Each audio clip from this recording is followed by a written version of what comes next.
Okay, right here is the engine for the 65 Mustang. Just a little 302. Show you a little bit of it here. He's had the motor for a long time. Just a little 302 roller motor.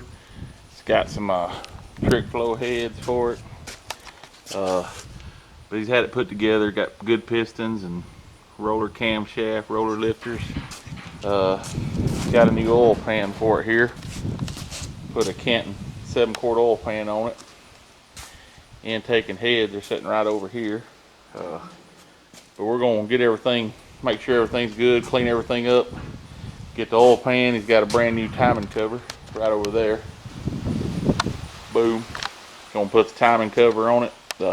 Get the block cleaned up, put a fresh coat of paint on it. Got the pickup tube mounted already for it. But gonna get these motor mounts off before we can clean everything up, get it ready to put in. He's bringing us some oil pan gaskets and new timing cover gaskets. Hopefully we can get it put back together, get it mated to the transmission, and get ready to start setting it in the car. Okay, we got the block, got some cleaned up and got some paint on the block. Painting the new timing cover here, going black with it. We're doing a little different, or he's doing a little different on this, and it's going to be kind of a blackout theme, I guess you call it. I mean, it ought to look good. We've got a lot of surprises for this little car right here. When you open the hood on it, it ought to look good in that engine bay, and it's going to be a little different than most of them. I mean, the black looks good. It's hard for me to... I love the old Ford blue. I mean, the Ford blue is hard to beat. You open up an engine bay and you got that pretty blue Ford motor sitting in there.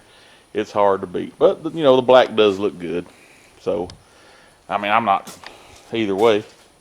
It's what he wants. That's what we'll do. Because that's going to look good either way. But we'll get ready to start getting this timing cover on. Try to get the oil pan on. And then we can see what it's starting to look like. Okay, here's the motor. We got the heads on. Started putting the guide plates, the rocker arm studs and stuff in. Notice we had a couple different push rods and we're missing a rocker arm stud. So we had to order those, and Summit in Atlanta didn't have it, so they're having to come out of Ohio. So we wasn't able to get to the next day, so it'll probably be Saturday if we're lucky, maybe Monday. So we may go ahead and try to mate the transmission to it and set it in like that. I don't know.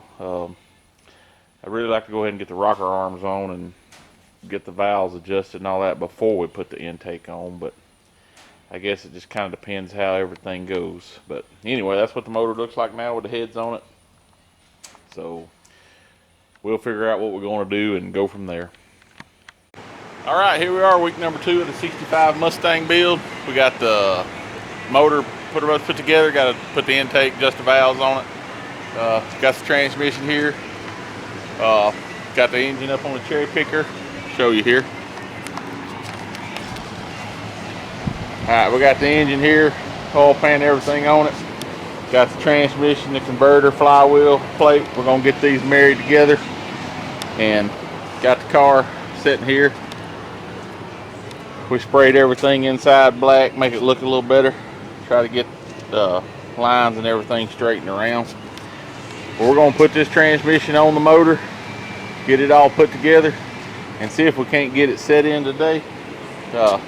Hopefully we'll have it setting in place, and then we can start getting the valves adjusted and all that.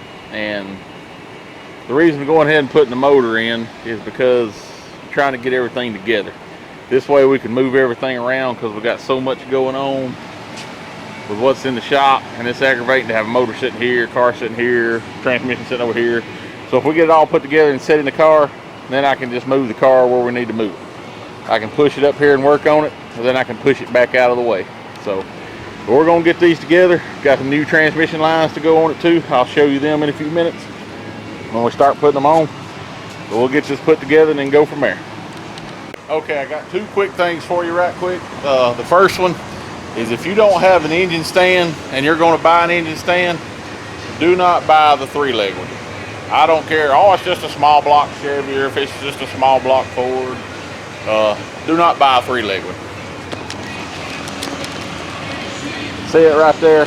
got the one across the back like that and the one like that, it is very easy to tip one over.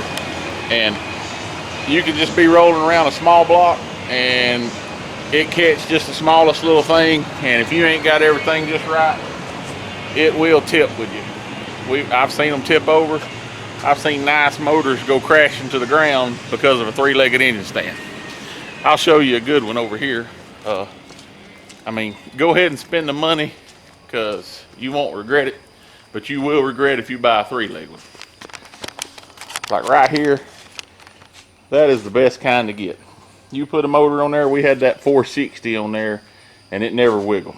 I mean, you know, go ahead, this is one of the things that's best to go ahead and overshoot on, because you won't regret it. You never know when you might need to pull that 7.3 diesel out of this truck right here and put on the engine stand, and you definitely won't put it on that 3-stand one. Right here is thing number 2. If you can see, Ford has this plate. It goes between the back of the motor, goes between it and the transmission. Put it on there, then you put your flywheel on there. Well, if you look at this in close, that's for a straight shift, so it will not work on this automatic. The automatic one is cut out right here so you can get to the torque converter bolts.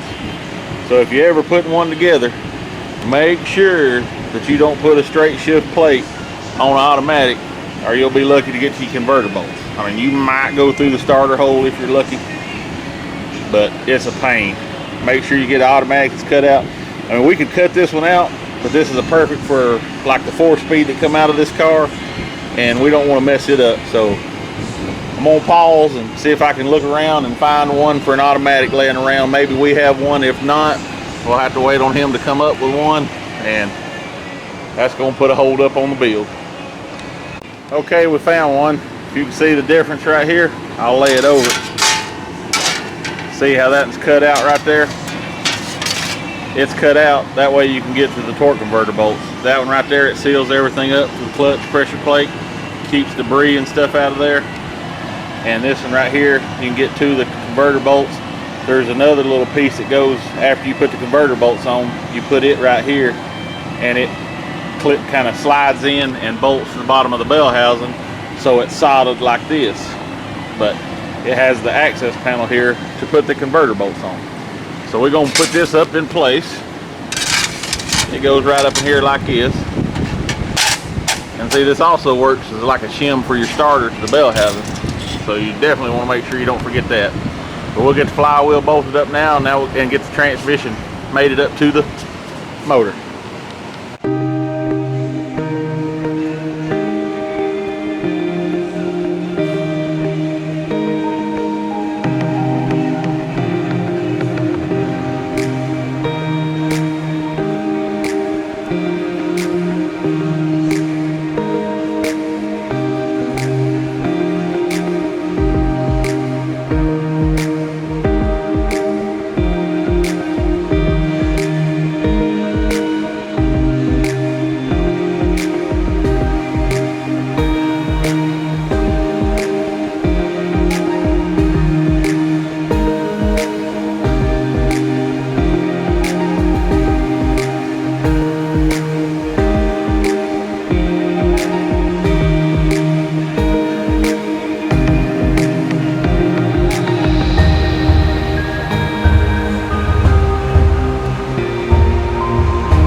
Here we are. Transmission's made it to the motor. So we're gonna start. We're gonna jack it up here, see if we can slide the car up here and stick it in. We got the converter and everything in. New front pump seal in the transmission. Got the transmission lines on it. Show you these transmission lines. If you can see them, they're a pre-bent. Bought them just like that. from ClassicTube.com. Real nice set of transmission lines. So if you're looking for something like that pre-bent, you don't have to bend them and make them. They look real nice. Just check out ClassicTube.com. It's kind of upside down there. Can't see it good. Anyway, ClassicTube.com. Check them out. So we're gonna get ready to stick this thing in now. Okay, we're gonna wrap it up for today. We got the motor sitting in place. Got it sitting in there, transmission mount hooked up. Motor mounts are in place. See, that oil pan sits in there real good. We may have to put a 1/4 inch spacer under the motor mount there, because the oil pan's wanting to rub the cross member just a tad, it looked like. But we didn't have the transmission exactly in place, so it may be cleared now. We'll just have to climb back up under there and look. But right now it's sitting in there. So we'll get the rocker arms on it, get them valves adjusted, start putting the front end of the motor on, intake and all that. She's coming along.